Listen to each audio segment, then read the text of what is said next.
Baik, selamat pagi, kita mulai. Ini yang lain yang belum datang nggak boleh masuk ya. Kalau ada aturan, kalau saya kasih kuliah ya. Kita mulai, kalau ada yang nggak paham, tanyakan ya. Kelompok 4, 5, 6 ada? Anda minggu depan presentasi, jadi nanti tolong perhatikan ya. Apa yang harus dipresentasikan sudah saya susunkan. Oke, moga-moga jalan ya. Nggak jalan. Coba. Jalan ya? Oh, jalan. Oke, seperti biasa, kita mulai dengan no stupid student, but the teacher failed to teach. Selalu saya ingatkan ini ya, terutama bukan mengingatkan Anda, tapi mengingatkan saya. Jadi kalau ternyata Anda belum paham dengan apa yang saya presentasikan, berarti cara mengajar saya yang harus diubah. Saya selalu gitu. Yaudah, masuk cepet. Jadi nanti tolong kasih tahu. Jadi tanyakan ya supaya saya tahu kemampuan, bukan kemampuan Anda menerima, tapi kemampuan saya untuk menerangkan itu menjadi penting ya. Nah, ini diskusi keempat, kita akan berbicara tentang evaluasi yang kemarin, P3, pertemuan 3, dan instruksi untuk P5. Jadi K1, K4, K5, K6, K4, K4. Yang 5 siapa? Ada yang K5? Ih, nggak ada. Oh, Anda. 6? Oke, nanti tolong lihat ya. Pertama kita lakukan dulu evaluasi untuk yang P3. Tapi ini hasilnya benar ya. Jadi sampai tanggal 25 tadi kata Anda tadi ya, sampai tanggal 25 hari Kamis nih. Saya tidak jadwalkan, tapi hari Kamis kita langsung mulainya di hari berikutnya. Jadi liburnya 1, 2 ke sana ya. Atau kalau mau di sini juga boleh. Tapi ini masih worried-nya tuh masih banyak yang di luar kota kan. Ya, terutama saya. Bisa aja orang lain ya, padahal saya. Nah, kemarin K1 dan sampai K3 berbicara tentang pola aktivitas, struktur ruang, orientasi, dan fokus ruang. Ya, focality. Untuk K4, K5, K6 harus berbicara bukan cuma ini juga sudah Anda buat artinya ya. Nah, berdasarkan ini baru kita tambah dengan 5, 6, 7. So, this is the final, 7 ini. Mengapa? Jadi setelah kita melakukan yang kemarin, ya, walaupun yang kemarin masih saya bukan revisi tapi saya beri masukan. Sesudah kita mengetahui transisi ambangnya atau thresholdnya, barulah kita mendapatkan atmosferiknya, pengalaman ruangnya. Berdasarkan itu, baru kita akan mendapatkan hierarki.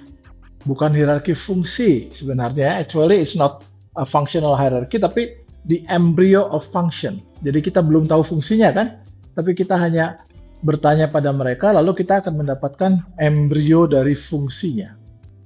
Gitu ya. Jadi nanti Anda bilangnya embrio fungsi ya. Tapi fungsi berdasarkan orang-orang ya, berdasarkan pertanyaan terhadap wawancara. Jadi bukan kita yang menentukan, tapi menurut mereka.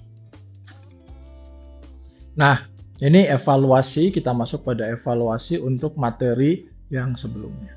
Saya akan pelan-pelan supaya K4, K5, K6 harus juga menjawab ini ya, karena mundur. K1, 2, 3 hanya 4, sekarang Anda 1, 2, 3, 4 sampai 7.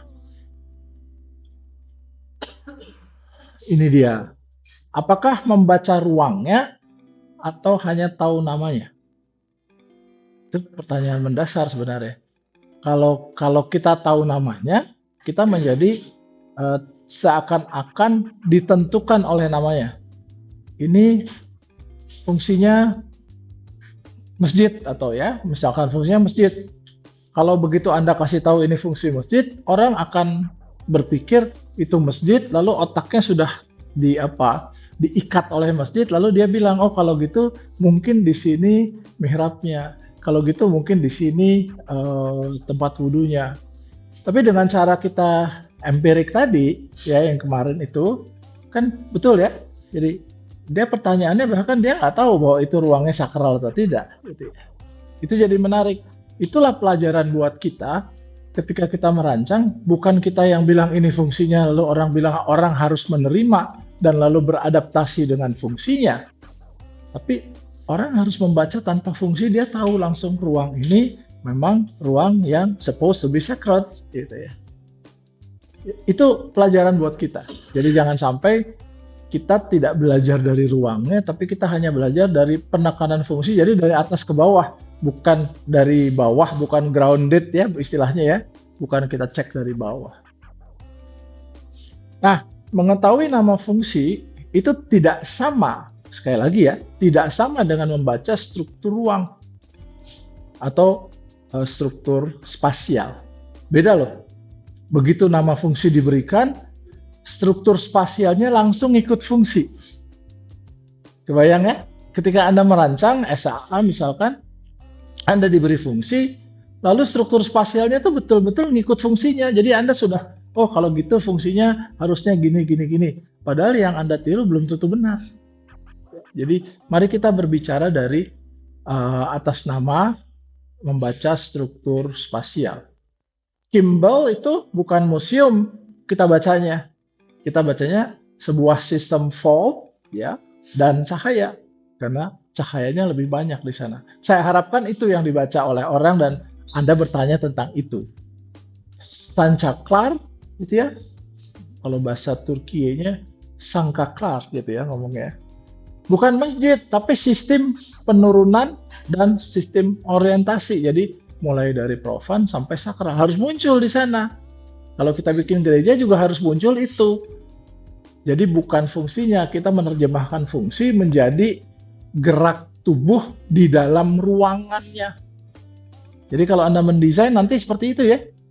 Anda mendesain bagaimana gerak tubuh supaya dia sakral. Jadi bukan masjidnya. Kalau kita bilang ini masjid, kemarin bagus sekali dari Uriel itu and the gang-nya. Orang nggak tahu bahwa itu ruang sakral kan, ya? Betul ya? Kemarin. Jadi menarik, kita membacanya harusnya seperti itu. Analoginya seperti jika kita mengenal seseorang hanya dari profesinya, tanpa memahami cara ia berpikir. Jadi cara dia berpikir menjadi lebih penting, bukan profesinya. Kalau saya punya kenalan dokter, saya ingin berobat pada dia, saya justru ingin cara berpikir dia. Saya memilihnya begitu. Bukan dia profesi dokter, diwakili dengan cara berpikirnya baik, cara berpikirnya lurus, cara berpikirnya kritis, saya mau berobat ke dia. Jadi kalau saya memilih dokter pun, saya memilih yang cara berpikirnya. Ya, bukan dia dokter terkenal titik. Enggak juga, belum tentu ya. Jadi fungsi bukan label. Saya ingin masuk pada ini. Fungsi bukan label. Fungsi ialah relasi yang bekerja lalu menjadi fungsi. Terbalik. Kita selalu bilang fungsi duluan, lalu kita urai fungsinya, gitu ya. Harusnya jangan gitu. Fungsi itu harus bisa diurai sehingga fungsi itu bisa menuntun kita terhadap ruang di dalamnya. Bangunan, let's say kita bercerita tentang sebuah ruangan yang lalu terlihat sekali sacrednya karena ada threshold, jadi ada ambang. Pertama saya masuk ke sini dulu, ini kayaknya orientasi nih. Kedua saya masuk ke ruang yang, oh ini kita ngumpul bareng. Ketiga di sebelah sana ada altar, berarti tujuan kita ke sana. Orientasinya jelas, baru kita bilang ini pasti bangunan religius. Nah, semakin dalam lagi kita tahu religiusnya seperti apa. Oke ya.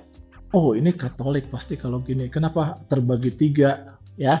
Ada narthex, ada nave, dan ada sanctuary. Begitu ya. Jadi ada kejelasannya dari sana. Baru kita bilang ini fungsinya gereja Katolik. Mesti dari sana, bukan dari fungsinya dulu. Kita suka ketukar karena kita mulai dari fungsi.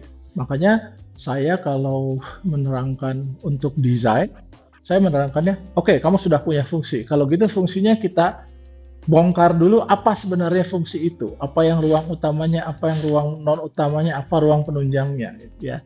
Itu yang harus kita bongkar. Ini caranya membongkar ulang. Jadi kalau dinarasikan seperti ini, apakah kita membaca ruangnya atau kita sudah tahu sejak awal itu museum, itu sekolah, itu masjid? Kita sama-sama sekarang bergerak dengan Anda bertanya kepada bukan responden ya. Kalau responden hanya memberi respon, tapi bertanya pada narasumber ya. Makanya ada perbedaan mendasar istilah responden dengan informan, beda ya. Nanti kalau skripsi beda ya. Informan itu keep inform something to us, jadi terus-menerus memberi informasi. Kalau responden hanya merespon sesaat, dikasih kuesioner, dia isi sudah nggak ada cerita lagi. Tapi kalau informan, kita akan bertanya terus tentang bangunan itu. Jadi kita sebutnya narasumber Anda ya. Kita tengah-tengah lah ya. Dia juga udah nggak akan terus ya. Tapi kita hanya ingin mengetahui spontanitas jawaban. Museum itu bukan sekedar tempat pameran. Di Kimball yang bekerja ialah moga-moga fold berulang, cahaya dari atas, ritme ruang yang stabil, simetris, cahayanya ada. Siapa yang Kimball? Anda ya. Moga-moga ini yang bisa dibaca sama orang ya. Sedangkan di Sangkaklar bukan sekedar ruang ibadah yang bekerja, mestinya penurunan bertahap tuh maksudnya dari profan ke sakral gitu ya. Orientasinya ke kiblat, gelap terang yang membentuk sakralitas, saya kasih tanda tanya ya. Apakah bisa dibaca atau tidak? Anda boleh tanya ulang nanti ya. Sedangkan di Gando ya, Gando School ya. Siapa yang Gando? Ada? Oke. Di Burkina Faso itu bukan sekedar kelas yang bekerja, ialah modul ruang, sirkulasi, jelas ya. Kemarin yang ditanyakan semua jelas sirkulasi, kontrol cahaya, dan ventilasi. Bahkan ada yang bertanya, kenapa lihat di sini? Kalau kemarin dari siapa yang cewek itu ya? Karena di sebelah situ terang, jendelanya bagus gitu ya. Ada jawaban. Jadi ini sudah bekerja kan? Ya. Jadi kalau kita hanya menyebut fungsi, kita belum sama sekali membaca relasi antar ruangnya. Di PTBM yang kita bukan latihan menyebut label, jadi fungsi kita buang sama-sama, lalu kita menyusun semuanya, pertanyaan sedikit demi sedikit lewat informannya, baru di ujungnya kita bukan bilang fungsinya, di ujungnya tadi embrio fungsinya. Ini mungkin fungsi ini, ya. Jadi dia akan menghasilkan fungsi. Nah, kalau Anda belajar seperti itu, ketika Anda nanti suruh merancang sebuah fungsi, Anda tahu ya, yang mana sebenarnya fungsi itu disebutnya. Jadi bukan fungsinya, bukan label. Oke, ini Kimball ya, betul? Oke, Anda lihat ya, faultnya, cahayanya sengaja dibuat oleh siapa desainer? Louis Aycan ya. Ada tahu ceritanya Louis Aycan? Nggak tahu ya? Yang Louis Aycan atau AMP? Kan itu dia arsitek terkenal, lalu dia bekerja di India, dia membuat sesuatu di India, bangunan. Saking dia betul-betul dedikasinya kuat sekali ke sana, lalu dia habiskan seluruh uang dia, fee dia untuk bikin bangunan itu menjadi baik gitu ya. Tapi naas dia pulang gitu malam-malam ketabrak, mati, meninggal. Lalu masuk ke rumah sakit, nggak ada yang tahu sama sekali bahwa dia arsitek kenamaan. Cuma ada orang yang lewat tahu ini kayaknya Louis Aycan, dia telepon ke Amerika, lalu ya betul ternyata Louis Aycan. Kalau nggak salah dia itu ceritanya, atau AMP, bukan AMP bukan. Oke, pola aktivitas mulai terlihat. 4 pokok itu sudah belum cukup, tapi sudah membuka pola ya. Kita sudah melihat pola. Sirkulasi sudah terbaca sebagian, orientasi dan fokus sudah mulai kita bisa lihat. Kalau kita melihat kerangka bangunan sebelum fasadnya dipasang, analoginya seperti itu. Udah kerangkanya. Tapi saya suka terjebak juga. Kerangkanya bagus, saya sekali-sekali lihat bangunan, nih kerangkanya bagus nih, pasti jadinya keren nih. Tapi ternyata waktu jadi butut. Kadang-kadang seperti itu. Karena kerangkanya sudah benar, cuma ketika dia menyelesaikan kerangkanya jadi kurang. Kita sudah membaca gerak, tapi belum membaca stabilitas antara fungsi dan bentuk, antara ruang spasialnya dengan bentuk ruangnya. Nah, Kita sudah melakukan hal penting, yaitu readings. Readings bukan membaca biasa, tapi menginterpretasi. Pola aktivitas, orang berkumpul di vault utama ruang Kimball, ya pasti ya. Rasanya nggak boleh masuk deh. Ya udah, nggak apa-apa deh, masuk. Kalau terlambat nggak boleh masuk, tapi nggak apa-apa. Next, kalau saya ngajar, kalau lagi presentasi boleh, tapi kalau lagi ngajar jangan terlambat ya. Nggak apa-apa. Oke. Sirkulasi, benar nggak ini yang Gando ya, Burkina Faso, alur linear di sekolahnya terkuat sekali kan ya. Orang bertanya, kemarin saya dengar itu ya, orang lihat sirkulasi sampai digambarkan yang pertama sirkulasinya muter, yang kedua satu-satu gitu ya. Sedangkan orientasi arah fokus ke kiblatnya justru hilang ya. Atau ada? Karena kita nggak nyebut kiblat kan. Jadi orientasinya kemana? Kan Anda hanya bertanya itu ya, bukan orientasi ke kiblat. Kalau kita udah ngomong kiblat, udah ceritanya habis, orang beradaptasi langsung ya. Jadi kita menghilangkan bias adaptasi.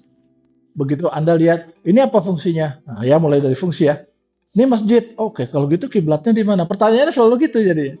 Tapi kalau nggak tahu nih bangunan apa, coba lihat. Oh iya ya, ruangnya gini-gini. Oh kayaknya orientasinya ke sini deh. Nah kan lain ya. Ya, jangan mulai dari sana, karena kalau kita belajar kita harus mulai dari eliminate the function, so we knew ya about the relation of the spaces between gitu. Itu yang paling penting. Oh sorry, maaf belum selesai. Baliknya gini. Ya. Nah, ini sudah oke ya, nggak kecil, tapi itu belum cukup ya, makanya ada 567. Kita baru membaca gerak, belum membaca bagaimana stabilitas sistem tadi, hierarkinya, atmosfernya, bagaimana transisi bekerja, bagaimana atmosfer ya, nanti ada transition of space, atmosfer, dan lalu bagaimana hierarki. Jadi 3 pokok ini. Transition of space, we call it threshold, ambang batas, lalu atmosfer, dan hierarki. Dan itu yang akan kita naikkan pada pertemuan kita yang kelima, yang masih 2 minggu, 3 minggu ya? 3 minggu lagi. Karena itu arsitektur jangan berhenti di orientasi, nggak boleh ya. Orientasi bisa ke kiri, bisa ke kanan, ke atas, ke bawah, tapi apakah orientasi itu hierarkinya, betul-betul hierarkinya? Belum tentu. Kita sudah membaca gerak, tapi kita belum membaca ini yang saya sebut dengan ambang ya. Ambang itu bisa berupa batas, bisa juga tidak. Ini Burkina Faso ya, betul ya, Gando ya, dalamnya kayak gitu. Transisi ruang belum dianalisis, atmosfer belum dikaitkan dengan konfigurasi, hierarki belum dirumuskan sebagai embrio. Masjid jelas, hierarkinya harus mihrab yang paling utama hierarkinya. Kalau nanti Anda juga cari untuk yang Burkina Faso di mana hierarkinya ya. Oke.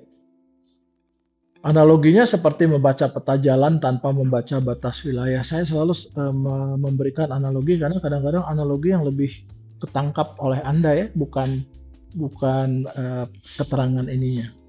Moga-moga analoginya ketangkap ya. Jadi selama ini 1, 2, 3, 4, pokok 4 itu kita membaca peta jalan tapi belum membaca batas wilayahnya. Relasi sering tersembunyi di ambang batasnya. Kita belum masuk ya, 1-4 belum masuk. Bagaimana transisi terjadi? Ini penting untuk kelompok 5, 6, 7. Gimana sih transisi itu terjadi? Apakah perpindahan ruang itu mendadak? Langsung jelek gitu? Atau bertahap? Kalau bertahap dia ada transisinya. Ya. Di Kimball transisi antar vault bukan sekedar jarak tapi ritme cahaya. Jadi transisinya dari ruang koridor kita masuk ke Kimball ini karena saya udah lihat di sana. Kerasa banget ini koridor, kerasa banget ini ruang pameran. Gitu.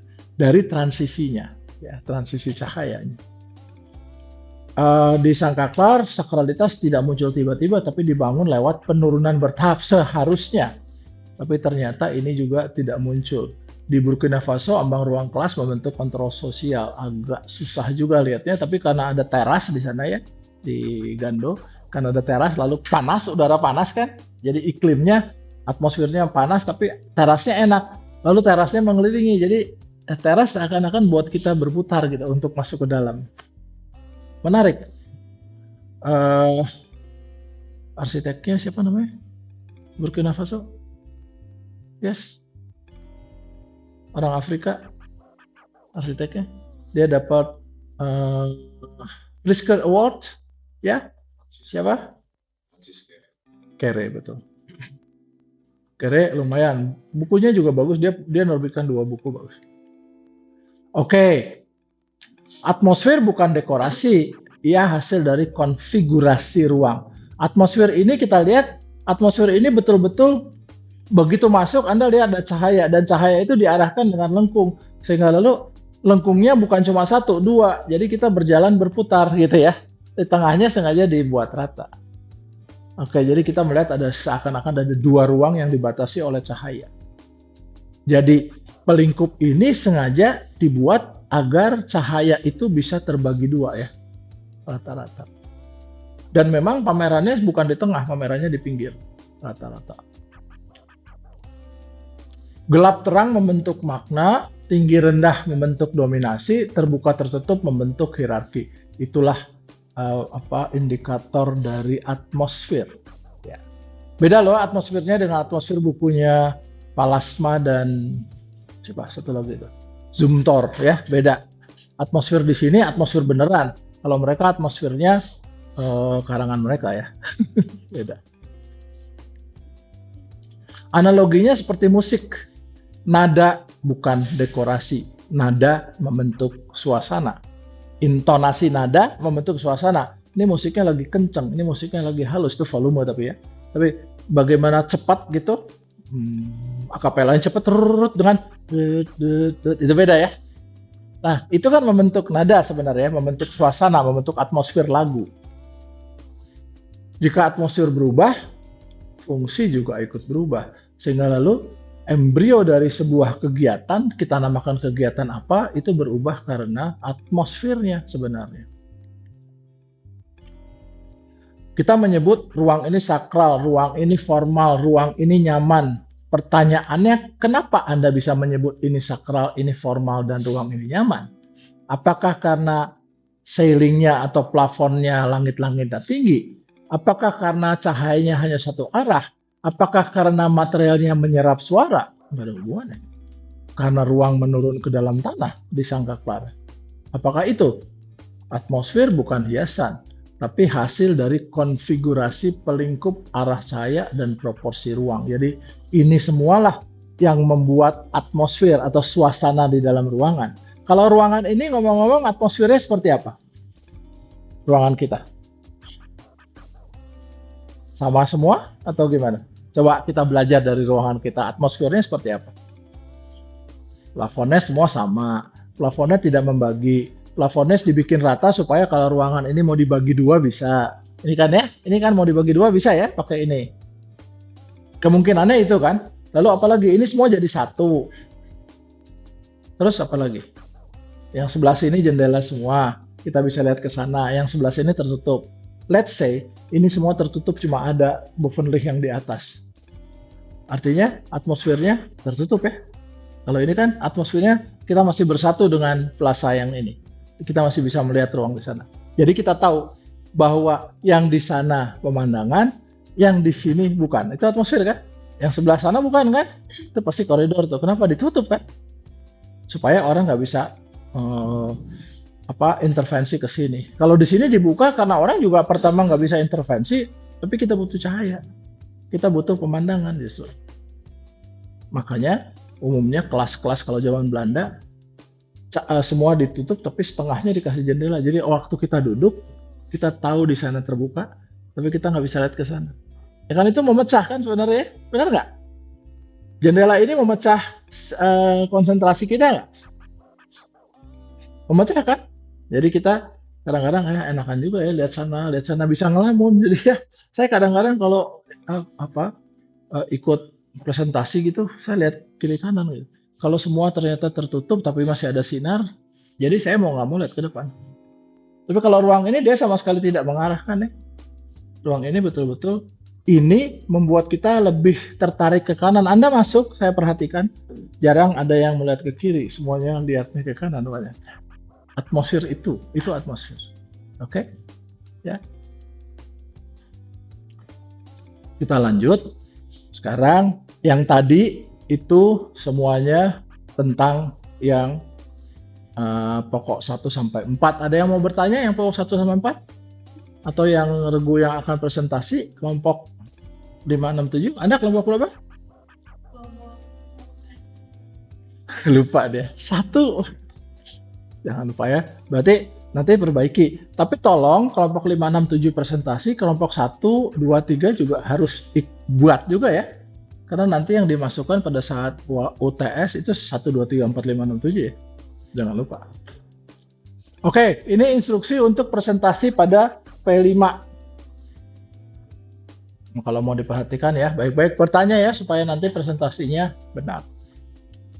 Yang pertama, sekarang membaca sistem ya, bukan sekedar gerak tubuh. Geraknya udah kan? Gerak tubuhnya. Sekarang kita lihat sistemnya.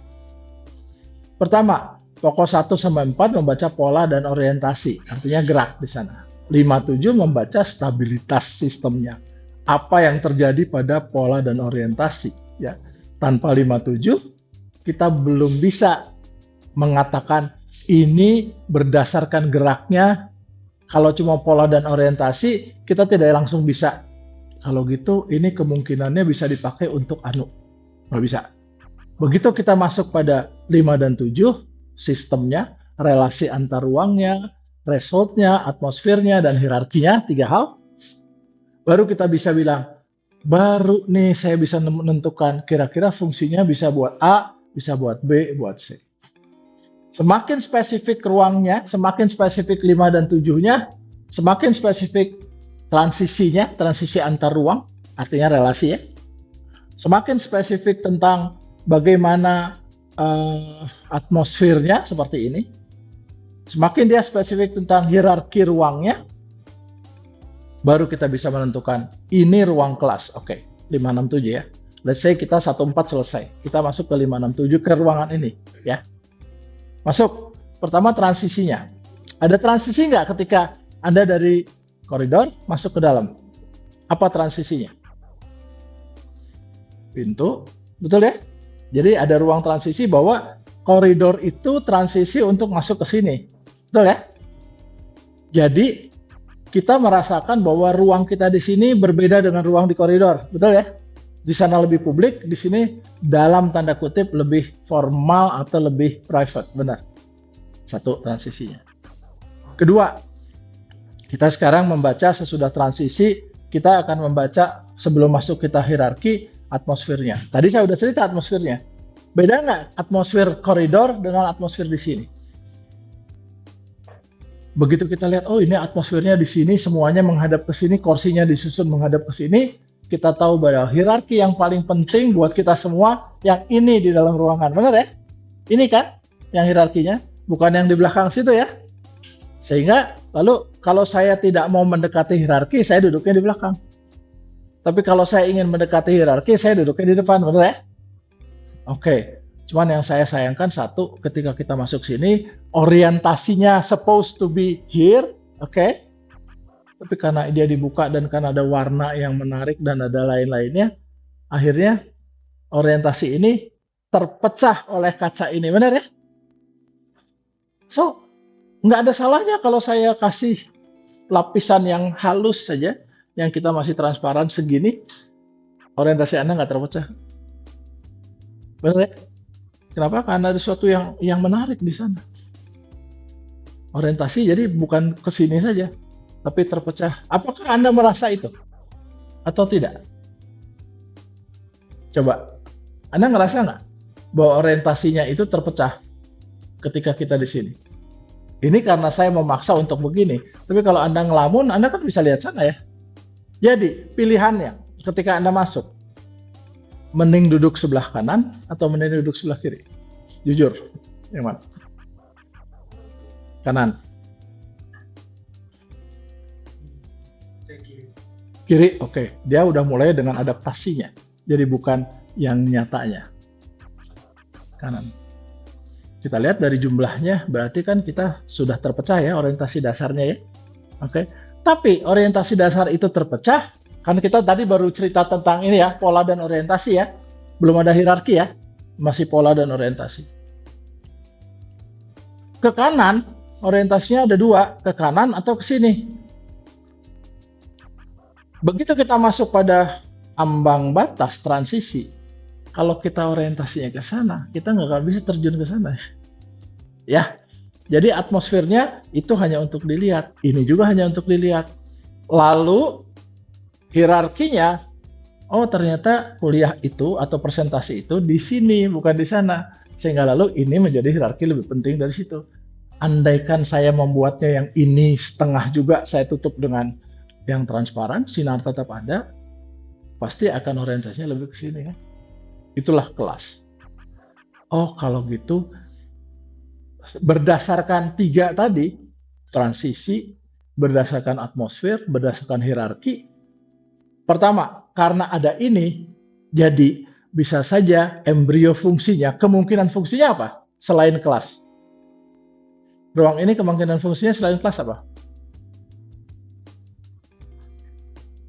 Yuk, kita bisa duduk-duduk lihat sana kan?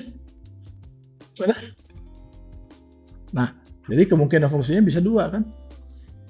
Jadi kalau kita bilang ini fungsinya kelas, dia benar sebagian gitu. Oke? Oke. Belajar membaca huruf lalu belajar membaca kalimat utuh ya. Sekarang kita belajar membaca kalimat utuh. Relasi tidak selesai di arah, berarti kan? Tidak selesai di orientasi tadi ya, tetapi selesai di stabilitas ruangnya untuk mendengarkan diskusi atau kuliah. Oke. Benar? Oke. Let's say ruangan ini akan kita jadikan ruang rapat. Ruang rapat. Mejanya gede. Orang duduknya maunya di mana? Ruangan ini kita jadikan ruang rapat. Ini kaca, ini tutup ya. Ini ruangannya. Kalau mejanya besar begini, semua duduknya di sana, ini kaca ya. Anda pilih duduknya di daerah 1, di daerah 2, atau di daerah 3. Pilihnya yang mana? Yang ujung sana. A. 1. Why 1A? Bisa lihat pemandangan, tapi Anda juga bisa silau kan? Orang yang duduk di sini kan silau kan? Kan Anda silau kan? Bayangkan, kalau ini terang sekali, Anda bisa lihat muka saya dengan jelas atau tidak? Siluet kan? Ada kelemahannya ya. Jadi berarti ketika kita membuatnya menjadi ruang rapat, dia nggak cocok, udah pasti ya. Kenapa? Ruang rapat harus semuanya punya arah. Arahnya kemana? Apakah arahnya ke sini, semua melihat ke sini, ini tutup dong, gitu ya. Semua ke sini kan? Itu atmosfer. Dan itulah hierarki ruangnya. Kebayang? Sekarang artinya, ketika jadi ruang rapat, A tadi milih 1, bahkan di sini. Tapi ketika dia hierarki ke sini, orang milihnya duduk di kanan. Kebayang ya? Sederhana sekali. Dan itu akan berpengaruh pada bangunan dengan skala besar. Ini baru skala kecil nih. Oke. Nah, K1, K2, K3 sudah membaca 1 sampai 4. Itu membaca gerak. Sedangkan K4 sampai K6 harus membaca sistem. Apa bedanya? Membaca gerak, gerak mudah ya, kita tanyakan. Sekarang membaca sistem, apa bedanya? Anda nanti nanya kan ya? Tanya ya, gimana nanyanya? Membaca gerak sama membaca sistem beda loh. Kemarin udah saya kasih, nanti lihat aja di belakang udah ada ya. Gerak memberitahu kita orang berjalan kemana, gerak tubuh, antropometri, ergonomi, ya. Tapi sistem memberitahu kita mengapa ruang itu bekerja stabil. Ruangan ini kestabilannya agak kurang karena sebelah sini terbuka. Apalagi kalau sebelah sini terbukanya sampai bawah. Keingintahuan kita akan melihatnya ke bawah. Pasti. Pokok 57 bukan tambahan tapi penentu ya, sangat menjadi penentu. Penentu tentang hierarki ruangnya. Tanpa membaca transisi, kita tidak tahu bagaimana ruang itu berubah. Ruang luar, koridor dengan ruang ini, dan di dalam ruang ini terjadi transisi juga ya. Kita seakan-akan karena ini tembok, lalu kita akan bertumpu ke sini untuk melihat ke sana. Betul ya? Belakang tertutup kan? Kecenderungan manusia gitu ya. Tapi ketika harus melihat ke depan, sampai saya harus mematikan lampu bagian depan karena silau. Apalagi kelas yang sebelah sana. Bayang, pernah ke kelasnya? Kelas yang di ujung pernah? Uril pernah lah ya. Apa yang terjadi? Ini dinding, ini kaca, semuanya orientasinya ke sana, dan ini terbuka luas. Apa yang terjadi? Kita nggak bisa lihat ya, silau kan? Dan apa yang terjadi? Ketika saya berdiri di sini, saya nggak bisa lihat Anda sama sekali. Siluet aja betul-betul, dan silau buat saya. Perhatikan itu atmosfer ya. Ruang gerak sih nggak ya, atmosfer itu. Tanpa membaca atmosfer, kita tidak tahu bagaimana maknanya dibentuk. Tanpa membaca hierarki, yang mana yang diutamakan. Yang diutamakan tidak selalu benar ya jadinya ya. Yang kayak yang ini tadi, yang ini, hierarkinya di sini dipaksanya. Tapi ruangnya tidak bercerita bahwa hierarkinya di sana. Hierarki yang masih lumayan di sini. Karena semuanya bisa melihat yang sama. Kita tidak tahu ruang mana yang utama, dan tanpa hierarki, fungsi belum lahir. Jadi 567 menjadi penting. Jadi presentasi di P5 bukan pengulangan, tetapi ini kenaikan level ya. Levelnya untuk mengatakan bahwa ini fungsinya apa. Berdasarkan mereka ya, jangan kita ya. Tapi kita jadi belajar. Oke. Ini contoh ya. Sebuah contoh. Hierarkinya jelas nggak? Hierarkinya jelas nggak ini? Ke sana apa ke atas? Oh, ini plafonnya datar. Hierarkinya kemana? Ke sini atau ke atas? Dari ruangnya. Ya, ke sini. Kenapa? Ini sama. Tapi kalau ininya makin lama makin tinggi, ke sana juga ya. Ya, itu pelajaran arsitektur banget kan? Ya, jangan lupa ya. Transisi bagaimana ruang berubah, atmosfer bagaimana konfigurasi mempengaruhi rasa kita, hierarki mana yang utama dan mana yang pendukung. Sederhananya begitu, analoginya seperti musik, intro, dinamika, klimaks itu biasanya hierarkinya. Itu kalau Anda suka main musik, ya kita tahu. Lalu fungsi bukan diumumkan, tadi bukan, ya fungsinya ini, tapi fungsi supposed to be read by hierarchy. Harusnya gitu. Jadi ketika mendesain, kita bisa melihat hierarki. Saya sengaja masuk ke dalam yang sangat mendasar dari arsitektur. Selama ini kita lalu dipengaruhi misalkan budaya, kita sangat dipengaruhi budaya. Let's say gini, kita pakai AI ya. Anda udah pakai AI kan ya? Pakai ya AI-nya. AI itu sebuah alat yang bisa mengumpulkan seluruh data. Dia berdasarkan kata-kata ya, algoritmanya itu berdasarkan kata. Kata dikumpulkan oleh dia berdasarkan database-nya. Database-nya itu yang internet. Jadi kalau saya bikin bukunya nggak saya masukkan internet, dia nggak ngerti, ya, bodoh. Dia tidak punya tanggung jawab etik, pokoknya gue ambil aja. Dan dia sangat tergantung kepada kita yang menggunakannya. Misalkan saya bilang, pada 3 AI yang berbeda, saya menggunakan 3 AI. Yang satu saya bilang, tolong kaitkan kata arsitektur dengan well-being, dengan kesehatan. Dicariin semuanya tuh dengan kesehatan. Sampai orang yang baca, kayak dia pinter banget. Iya ya, arsitektur itu kesehatan ya, arsitektur itu well-being ya. Sampai kita jadi gitu loh. Kebayang nggak? Dia nggak punya etik kan artinya ya. Bayangkan, orang sekolah kedokteran capek-capek, terus kita bilang arsitektur itu kayak gitu. Jadi, arsitektur itu bisa menyembuhkan manusia. So what? Mana bisa arsitektur nyembuhin manusia kan? Oke. Sekarang saya satu lagi. Yang satunya saya paksa untuk ngomong, tolong carikan kata-kata arsitektur dan psikologi. Ada orang stres, masuk ruangan ini jadi nggak stres. Itu bukan masalah arsitektur kan? Itu masalah apa? Psikologi kan?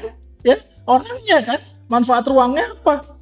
Kalau bikin sembuh ya bukan bidang kita. Makanya saya masuk langsung ruang. Kita, ruang itu transisi, ambang batas, hierarki ruang, itu arsitektur. Makanya Anda jangan terkecoh dengan AI ya. AI itu bisa sekali membuat cerita seakan-akan arsitektur itu kesehatan. Arsitektur itu psikologi. Beda ya? Contoh sederhana gini. Kenapa saya masuknya pada ruang buat Anda sekalian? Karena Anda harus bikin ruang dalam. Ini sebuah bangunan. Tampak depan ya. Oke. Satunya lagi sebuah bangunan yang sama dengan tampaknya begini. Beda ya? Satunya lagi sebuah bangunan dengan tampaknya gini. Timbul. Tampaknya tiga tampak. A, B, C. Kita nggak cerita fungsi. Kita cerita tiga tampak. Tiga tampak kita lihat dari luar sama-sama. Apakah itu arsitektur? Bangunan loh ini. Kasusnya bangunan, sama kasusnya bangunan. Sama. Kalau saya sebagai seorang komunikasi visual, saya akan melihat ada tiga tanda pada bangunan itu. Benar ya? Berdasarkan tampaknya. Lengkung, halus, ini tajam, seakan-akan ke atas, ini datar-datar aja. Psikologi lingkungan. Jadi, semiotik itu psikologi lingkungan, percaya ya? Cuma lihat luarnya. Apakah saya menyentuh dalamnya? Tidak. Jadi sama aja dengan saya lihat Uril, lalu saya menaksir Uril. Oh, menurut saya secara psikologi Uril itu kayak gini. Benar nggak? Belum tentu kan? Psikologi lingkungan loh kalau Anda cuma gini. Ya, beda kan? Kita udah gitu jadinya. Tapi kalau arsitektur, lengkung ini pengaruh nggak ke dalam ruangnya? Kenapa ruang dalamnya dia pengen lengkung? Kimbal tadi, oh lalu luarnya jadi gini. Jadi lengkung itu sebenarnya dari ruangnya. Arsitektur itu kan. Ya, jadi ketika Anda bikin tampak nih lagi model sekarang tuh, gara-gara Venturi, denahnya bulat lah gini. Tampaknya yang kotak aja. Tinggal kata Venturi gini, nggak apa-apa, tampak gitu aja. Kasih plang. Fungsinya anu. Perhatikan. Begitu saya lihat fungsi ini, saya tahu gunanya dia di dalam. Artinya fungsinya dinyatakan lebih dulu kan? Ya. Dalamnya dinyatakan dari luarnya. Artinya komunikasi visual kan? Berdasarkan ini. Sama dengan Anda membaca buku, Anda baca depannya, atau Anda lihat internet, sosial media, clickbait itu ya. Oh, Anda tertarik karena judulnya, isinya bukan gitu ya. Sama kan? Sama nih kayak gini nih. Menyedihkan. Sampai akhirnya kita bilang bahwa itu benar, itu boleh. Boleh itu kenapa? Gak apa-apa dalamnya kayak apapun juga. Yang penting luarnya. Luarnya harus nunjukin bahwa dia itu dalamnya apa gitu. Gak bisa kan ya? Kan ruangnya berbeda di dalamnya. Kenapa? Karena kita nggak belajar tentang hierarki, nggak belajar tentang ambang batas, nggak belajar tentang apa tadi selain hierarki ambang batas, tentang atmosfernya. Apakah Anda tahu atmosfernya di dalamnya seperti apa? Enggak. Nah, itulah yang membedakan. Sehingga lalu objeknya, saya sebut material, boleh bangunan, tetapi saya seorang ahli budaya, komunikasi visual, saya membacanya, sudut pandang saya terhadap bangunan itu cuma dari ekspresi tampak. Selesai. Bangunan sama. Bangunan saya jadikan latar dari sudut pandang saya. Jadi kalau arsitektur, bangunan nggak boleh jadi latar. Bangunan itu yang menjadi sudut pandang saya. Apa ruang di dalam bangunan itu sudut pandang saya. Kalau nggak, kita nggak ada bedanya sama ngelihat patung kan. Patung ada ruang juga di dalamnya, tapi kita nggak peduli ruangnya. Oke?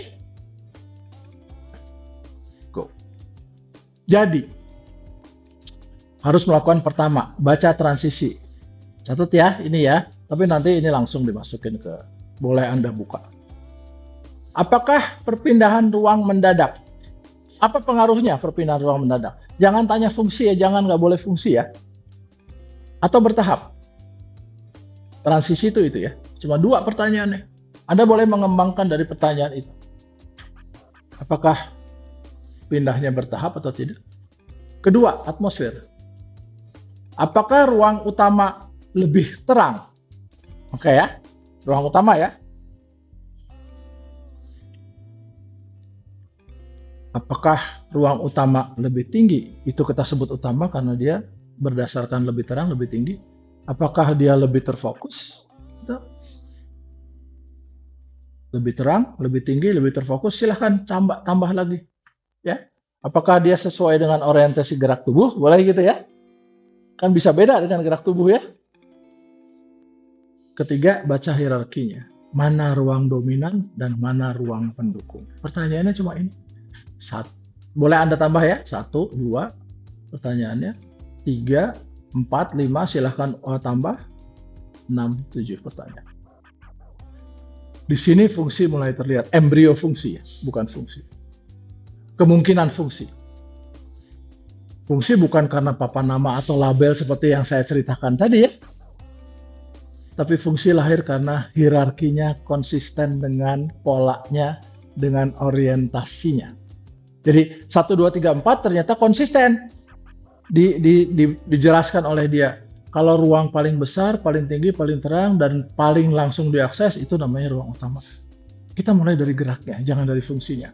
Sesudah ini, baru karena hal-hal itu, maka saya sebut ini cocok untuk fungsi anu, dan fungsi anu. Jadi fungsi betul-betul ada kaitannya dengan ruang geraknya. Sehingga lalu kita bisa menentukan tampaknya karena gini, keluarnya ruang tadi, karena di dalamnya lengkung, karena kita butuh di atas cahaya masuk. Tampaknya gini, karena di dalam itu kita butuh buat gereja misalnya gitu ya. Jadi pelan-pelan kita tidak menentukan fungsi, tapi Anda belajar bahwa fungsi itu bukan lahir dari papan namanya, tetapi lahir itu dari ruang luar dalamnya yang menyembul atau tumbuh keluar. Terbalik ya, kita sering mendesain tampak dulu ya. Kadang-kadang ya kita sering mendesain denah 2 dimensi bukan 3 dimensi. Makna kita belajar tentang itu. Sehingga lalu saya bisa bilang, kalau saya dapat semuanya, saya bisa bilang makna utamanya ruang itu ini, dan makna fungsinya bisa 1, bisa 2, bisa 3. Lalu saya masuk keluar. Ternyata waktu dilihat dari luar, ternyata banyak makna tambahannya. Nanti semester sudah UTS kita ngobrol tentang makna. Ya. Sekarang kita belajar dulu tentang ruangnya. Ada yang mau bertanya? Untuk ini, silahkan kelompok 567 atau yang lain mau bertanya boleh. Dari situ kita bisa merumuskan embrio fungsi. Embrio fungsi bisa nggak cuma 1 loh ya, bisa 2, bisa 3 loh ya, tergantung ruangannya ya. Semakin dia spesifik, semakin jadi 1. Nanti di akhir kelompok 567 masih boleh nanya kan ya, masih harus wawancara ya sama narasumber. Boleh, tapi jangan nanya fungsinya dulu ya. Setelah selesai semua, karena Anda bilang gini-gini, kira-kira menurut Anda dipakainya buat apa gitu ya pertanyaannya. Jadi bukan apa fungsinya, menurut Anda cocoknya dipakai buat apa karena ini. That's what I call basic evidence. Kita nggak bisa langsung ini fungsinya tetapi karena ada basic evidence yang mendukung, karena ada bukti-bukti ilmiah yang mendukung, baru kita bilang fungsinya itu. Jadi kita belajar yang benar, bukan belajar berdasarkan adaptasi. Itu ya. Empirik sekali, kita belajarnya namanya grounded. Kita belajar dari lapangan, lalu kita bilang, teorinya ini. Jadi saya tidak mengajarkan teori, tapi Anda yang membentuk teori sendiri. Oke. Jangan tanya bagaimana perasaan Anda. Jangan sama sekali. Kalau Anda tanya itu, Anda udah masuk ke psikologi. Tapi kita sering melakukan itu. Kenapa? karena saya misalkan terlalu banyak membaca tentang psikologi sampai saya tanya, gimana sih ruang ini rasanya buat Anda? Gini contohnya, ketika saya masuk kepada sebuah gereja misalkan ya, penghapus ada nggak ya? Oh ini, gitu ya. Wih, langsung nempel deh.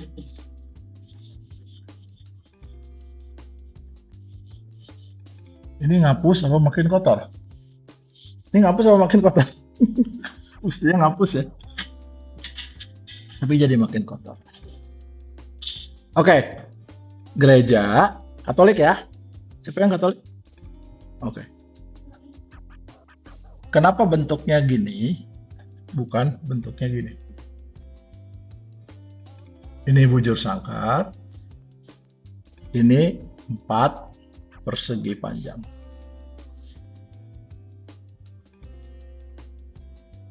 Dari ruangnya.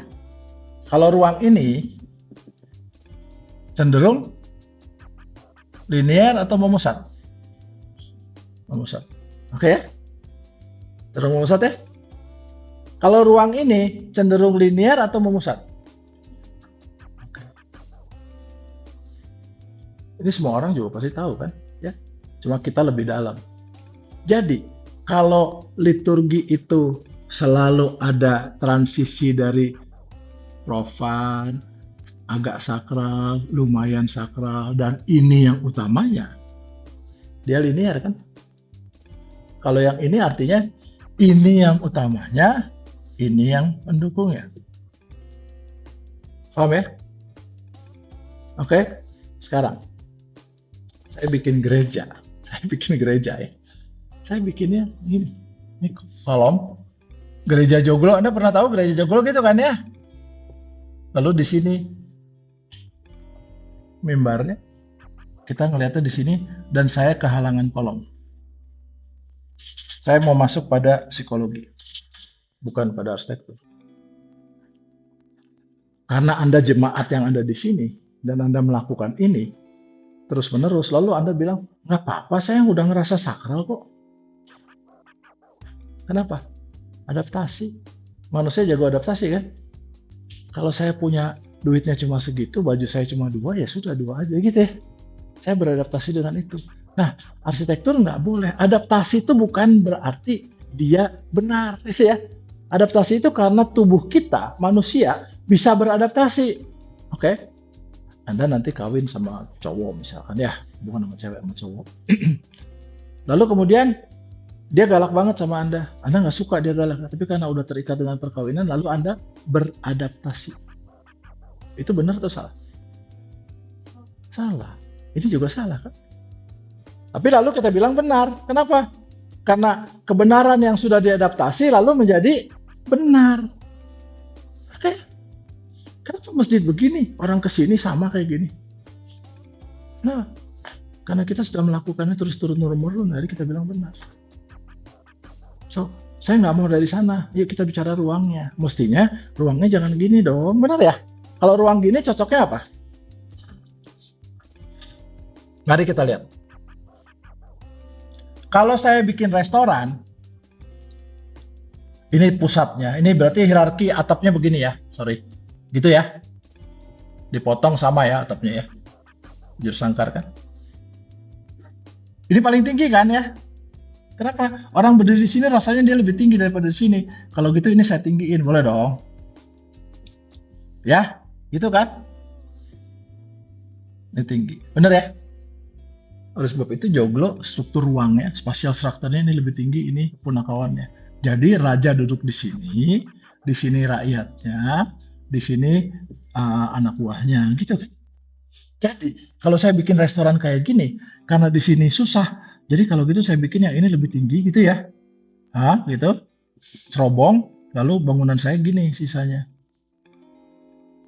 Ini dapur supaya udaranya ke sana. Hierarkinya cocok gak? Dapur menjadi center, orang makan menjadi nomor 2. Kebayang ya? Jadi saya akan membongkar itu dengan ruang supaya Anda nggak salah.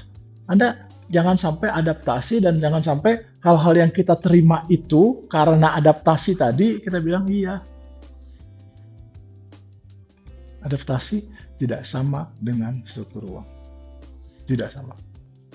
Dan kita adaptasinya kuat, terutama Anda. Anda kuat sekali adaptasinya. Kenapa? Kenapa? Saya kasih contoh Anda kuat sekali adaptasi.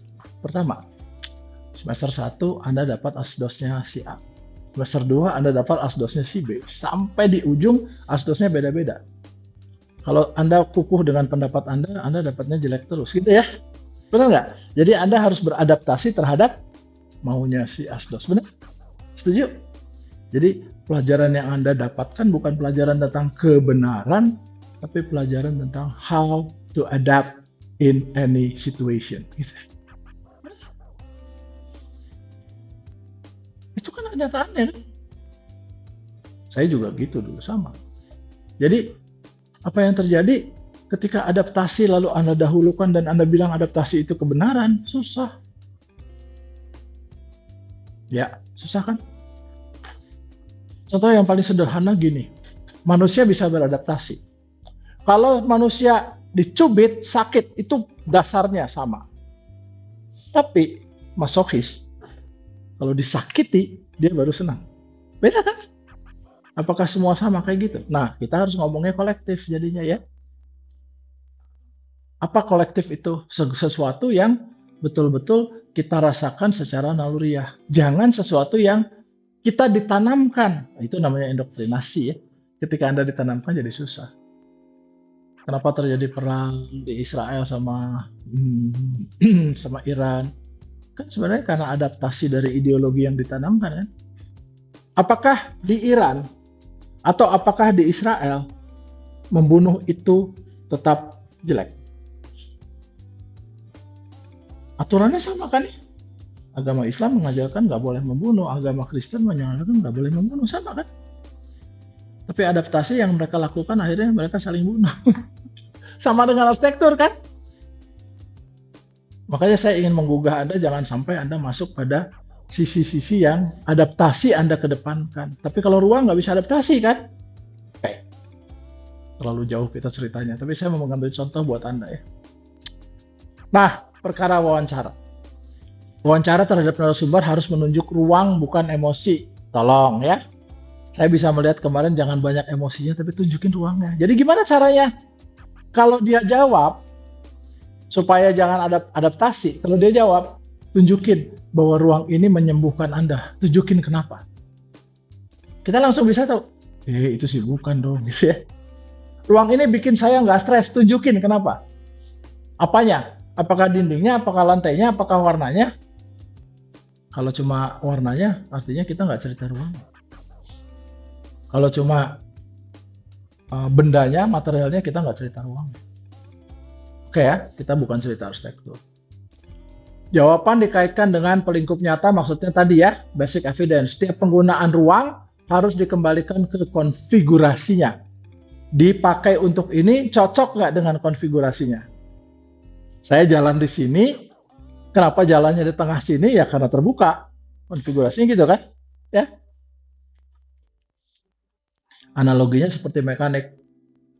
Pernah nggak mekanik mobil bertanya, ini mobilnya sedih apa enggak sih? Nggak pernah kan? Kita bertanyanya gitu kok, karena manusia. Ya, mekanik bertanya bagian mana yang nggak bekerja? Tajam kan dia ya? Kita enggak. Kita tanya, Anda jadi susah, jadi sedih. Oh iya, ini ternyata arsitektur well-being. Ada hubungannya? Ya, ruangnya kan yang kita tanya, bukan manusianya kan? Sama kayak mobil, yang nggak bekerja bagian mananya? Ruangnya. Perasaan boleh muncul, tapi bukti ruang yang menentukan.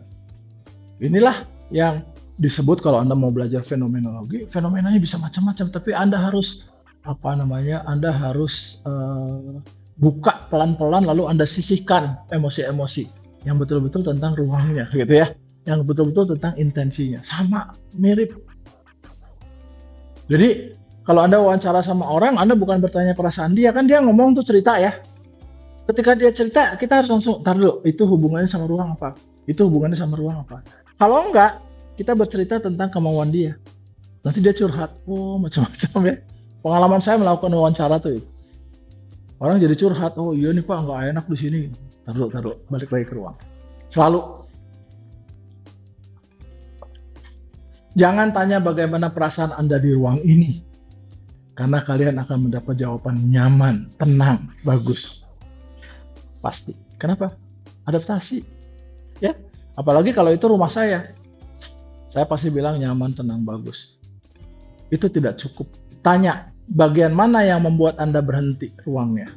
Di mana Anda merasa pusat ruang? Kenapa Anda memilih duduk di situ? Seperti yang saya tanyakan tadi. Kenapa Anda memilih duduk di situ ya? Berarti saya bertanya tentang ruangnya kan? Apa yang membuat Anda tidak bergerak ke situ? Setiap jawaban harus kita kembalikan ke basic evidence-nya. Ke tinggi ruang, ke arah cahaya, lebar bukaan, arah sirkulasi, proporsi. Kalau tidak, menunjuk pada pelingkup, itu bukan analisis arsitektur, itu bisa analisis psikologi, ya, bisa analisis sosial, bisa analisis ideologi, ya, beda. Presentasi P5 harus menunjukkan peningkatan seperti ini.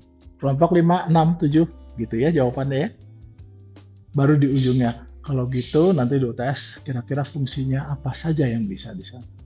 Fungsinya bisa beda kan? Dari sangkakar bisa beda kan? Ya. Jadi sebenarnya mau dia dapat award kek, kita nggak peduli. Ternyata orang tidak menganggap itu sakral kan? Ya. Jadi jangan karena dikasih award lalu terus kita bilang itu benar. Enggak juga. Yang ngasih awardnya aja nggak benar gitu ya. Ya kan? Kan itu ada macam-macam. Award karena political, award karena ideologi, award karena dan lain-lain. Tapi ruang nggak pernah bohong. Oke? Begitu. Jadi presentasi harus membuktikan ya bahwa fungsi terbaca dari struktur embrio fungsi ya, bukan fungsi ya. Fungsinya boleh embrionya. Tunjukkan relasi 1 sampai 7 sebagai suatu sistem. Rumuskan embrio fungsi dari hierarkinya. Hindari klaim tanpa bukti ruang. Hindarkan itu ya. Analoginya gini, ketika Anda nyusun puzzle, kalau satu bagian tidak cocok, gambar tidak utuh. Arsitek, terutama yang belajar dari teori-teori, dia nyusun puzzle udah nggak perlu puzzle lagi dia. Pokoknya dia campur aduk aja semuanya. Gitu ya. Fungsi bukan asumsi, tapi hasil konsistensi relasi. Asumsi itu kita umumin sebelumnya itu asumsi. Gitu ya. Oke. Pada P5 tidak lagi hanya memetakan gerak, kita menunjukkan bagaimana transisi membentuk sistem. Transisi jadi sistem. Oke, transisi ruang jadi sistem. Bagaimana atmosfer mendukung ruang utama. Ada hierarki di sana. Bagaimana hierarki menjadi konsisten bahwa dia memang menjadi pusat. Lalu dari situ, sebentar ya, hierarki konsisten itu bukan karena saya pakai di sini, itu udah masuk fungsi kan? Tapi ruangan ini dengan susunannya, lalu Anda baca hierarkinya, jangan karena kebiasaannya di sini, gitu, jangan ya. Itu kekeliruan kita ketika mendesain. Contoh jika ruang besar, paling tinggi, paling terang, dan semua sirkulasi mengarah ke sana, maka itu jadi ruang utama. Bukan karena ini disebutkan sebagai ruang utama, adaptasi lagi gitu ya. Dan itu bukan asumsi itu salah satu adaptasi. Itu hasil pembacaan relasi. Kalau ada ketidakkonsistenan, tunjukkan juga. Ruangan ini saja tidak konsisten kalau ini menjadi ruang utama. Kenapa? Ada kaca. Ya. Arah orientasi jadi berbeda. Karena dari ketidakkonsistenan kita belajar membaca kegagalan sistem. Kalau Anda mendesain ini, ketika Anda menggunakannya, Anda akan kasih kaca atau enggak? Kasih tetap. Tapi lalu kacanya ketika kita pakai untuk ngajar, lalu kacanya bisa ditutup bagian bawahnya. Oke ya. Tapi ketika sudah jadi lagi, tidak diraih ngajar, terbuka. Jadi kemungkinannya ada 2 kan ya. Minimal embrio fungsinya bisa 2. Tapi kalau dibilang ini sangat cocok untuk belajar, no. Apalagi yang sebelah sana tadi ya, nggak cocok banget saya ngelihat. Ya, bayangkan seorang yang berdiri di depan ngelihat ke sana silau, susahnya setengah mati. Ini ya, lebih penting ya, Daripada, oh iya nih bagus, pujian Anda melakukan presentasi bagus, nggak penting buat saya, tapi pemahaman Anda. Jadi, kebanyakan arsitek gagal bukan karena bentuknya salah, tapi karena relasinya tidak stabil. Kenapa relasinya tidak stabil? Karena dia beradaptasi. Arsitek tuh banyak salahnya karena dia udah nggak ngelihat lagi kenyataan, tapi dia melakukan adaptasi terhadap permintaan ownernya ya. Betul kan? Itu intinya.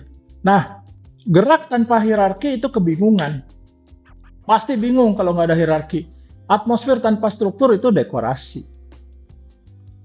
Fungsi tanpa bukti ruang itu asumsi. Sama dengan ini fungsinya ini, padahal di dalamnya bukan. Jadi, analoginya seperti musik tanpa ritme. Nada ada, tapi tidak membentuk lagu. Yang tadinya kita ingin mendengarkan sesuatu yang harmonik, lalu yang kita dengarkan jadi bising, jadi chaos kan. Itu kita sebut, itu nggak enak banget ya. Irritating. Irritating itu karena dia nggak teratur, nggak ada hierarkinya. Sama ya. Relasi yang stabil membuat ruang berbicara sendiri. Musik kayak apapun juga, nggak ada liriknya. Kalau dia harmoni, kita dengarnya enak. Musik apapun juga dengan band yang sama, dengan alat musik yang sama, tapi kalau dia berteriak sendiri-sendiri, irritating buat kuping kita.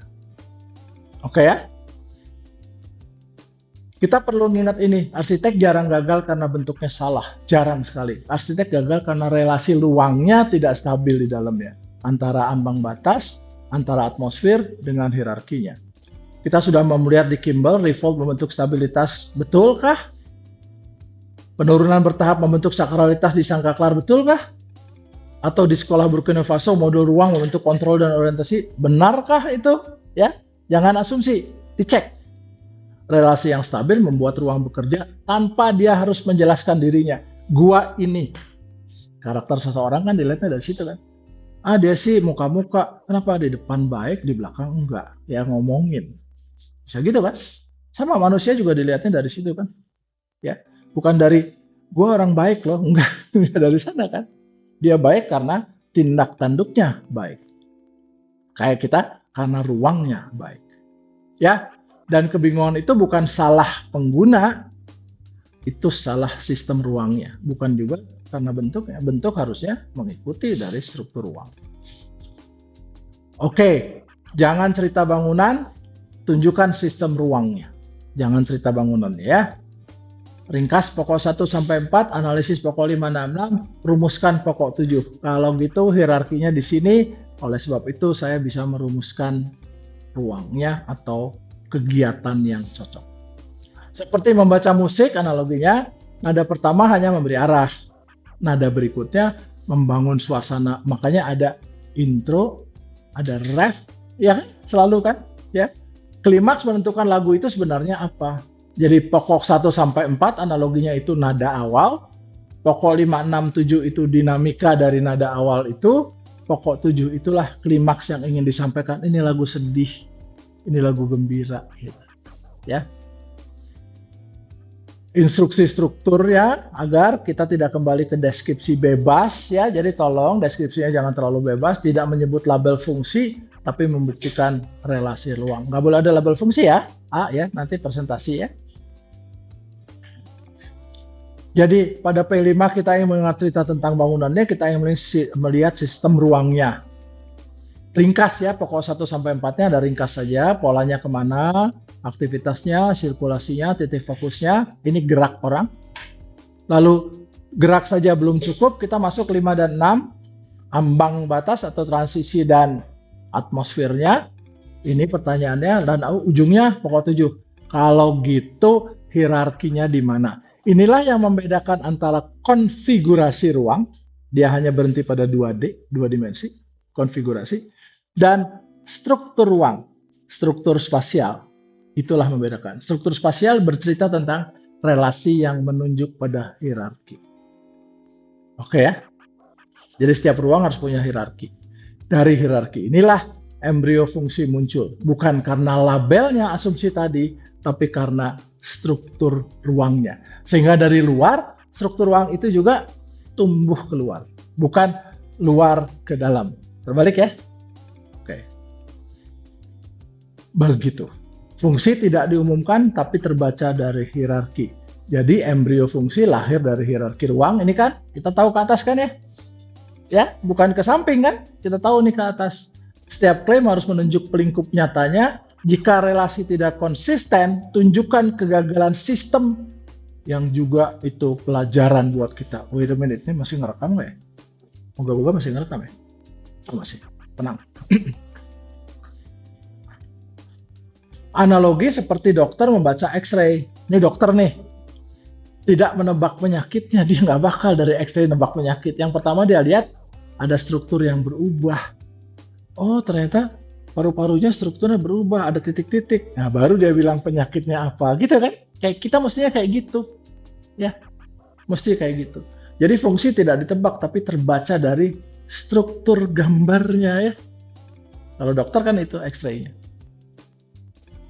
Jadi pada P5 nanti presentasi P5 kelompok 456 merumuskan embrio fungsi bukan menebak fungsi ya, tapi membuktikannya melalui basic evidence. Ya, kalau bisa menebak fungsinya silahkan tanyakan, tapi kalau tidak 567 saja cukup. Gitu.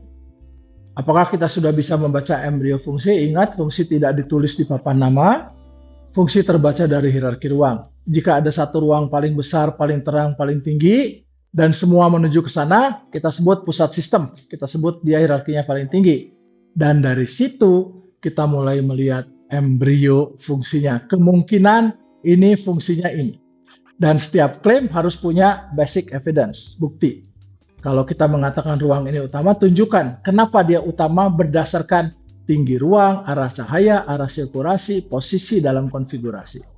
Kalau tidak ada bukti spasial, itu bukan analisis ruang dan itu bukan analisis arsitektur. Oke ya, saya kembalikan arsitektur kepada tempatnya, ruang dalam. Kita membuat ruang kan? Itu hanya opini dan PTBM bukan latihan opini ya. Kita latihan membaca ruang, relasi ruang. Oke. Kuliahnya cukup segini. Jangan lupa bahwa it is fun to fail. Ya, Anda gagal nggak apa-apa, tapi at the end, di ujung UTS, Anda semua harusnya jadi bagus. Gitu? Oke? Ada pertanyaan atau tidak? Silahkan. Ya, silahkan. Ya, sebenarnya pertanyaan kakak sih kayak tadi tentang adaptasi sama salah. Ya. Kita kayak bikin buat humannya. Ya. Soal lokasi. Kalau misalkan mereka cenderung kayak lebih nyaman buat karena udah adaptasi lebih lama. Misalkan kayak saya pengennya jalannya ke sini, tapi menurut arsitek dari analisisnya udah dipelajari cara akademis itu kayak enggak yang menurutku ke sini. Iya. Kayak jadi arsitek yang sok. Ada dua. Pertama, kita cek dulu apakah adaptasi mereka itu akan merugikan mereka. Satu ya. Kedua, sekarang arsitek juga suka sok tahu kan ya. Nah, apakah arsitek yang berbicara berdasarkan ruangnya dan sesuai kebutuhan mereka, itu dulu. Jadi kita nggak bisa menjawab iya atau tidak ya, Aurel ya, Uril, tapi itu. Jadi contoh yang paling sederhana gini, saya tuh sangat pro dengan vernacular karena bidang saya vernacular dan meaning sih. Tapi saya bilang vernacular tradisi itu nggak selalu benar. Contoh, ini tiang, oke ya. Lalu kalau kita bikin balok di sini, balok itu begini atau begini. A atau B? B. Kenapa? Karena kita tahu bahwa ada struktur yang menyebabkan ini D-nya, ini H-nya, H harus lebih tinggi dari D. Benar ya? Oke ya. Tapi di tradisional, semua baloknya tidur. Ya. Dan itu kebiasaan mereka. Dan itu yang saya bilang, Anda sadar nggak kenapa selalu melewat? Karena itu. Tapi dia bilang, nggak bisa, itu orang tua kita kalau bikin harus gitu. So, itu kan mesti kita perbaiki kan. Contoh ya. Jadi, banyak sekali adaptasi yang merugikan. Banyak sekali. Kenapa adaptasi itu bisa kita cek? Gimana cara kita menguji adaptasi? Caranya, berikan alternatif lain. Milih mana? Contoh nih, ada rumahnya Eisenman, House 6 misalkan ya. Saya tanya nih sama orang, nih mau nggak mau kamu harus tinggal di sini. Oh ya udahlah, ini juga bagus, kalau punya gua kan. Tapi kalau ada ini dan ada ini, Anda pilih yang mana? Adaptasinya mulai goyah kan? Ya, adaptasi itu karena tidak ada pilihan. Titik. Jadi, give them option, and then you know what is right. Oke? Saya ambil contoh, saya melakukan survei di sebuah gereja yang bikinnya top banget gitu, Romo Mangun, ya, di Jakarta, di Cilincing. Ada tiang tengahnya 4. Lalu saya tanya pada orang-orangnya dengan sederhananya, oh enak kok, jelas kok, sakralnya kerasa. Tapi saya bilang, oke, sekarang kalau tiangnya saya hilangkan, menurut Anda lebih enak nggak? Oh iya, pasti lebih enak. Dia nggak sadar bahwa adaptasi itu kan, oke? Sama dengan kita juga ruang yang sama, lalu saya bilang, kalau sebelah sana yang saya tutup, sebelah sini saya kasih sinar, ibu pilih mana? Dia pilih yang ini, dikasih opsi kan? Jadi kebiasaan dia hilang. Oke? Thank you very much. Kalau ada yang mau bertanya lagi silahkan. Tidak ada? Sudah cukup? Oke. Selamat liburan dan selamat Anda untuk survei lagi ya. Jadi minggu ke sesudah liburan masih nggak ada. Jadi 4, 5, 6 nanti tolong ya ayah diaturnya pada saat sesudah itu ya. Oke, yang Lebaran selamat Idul Fitri ya. Kita kan nggak ketemu sesudah Lebaran. Terima kasih banyak. Oke, sekarang bagian A untuk ngabsen.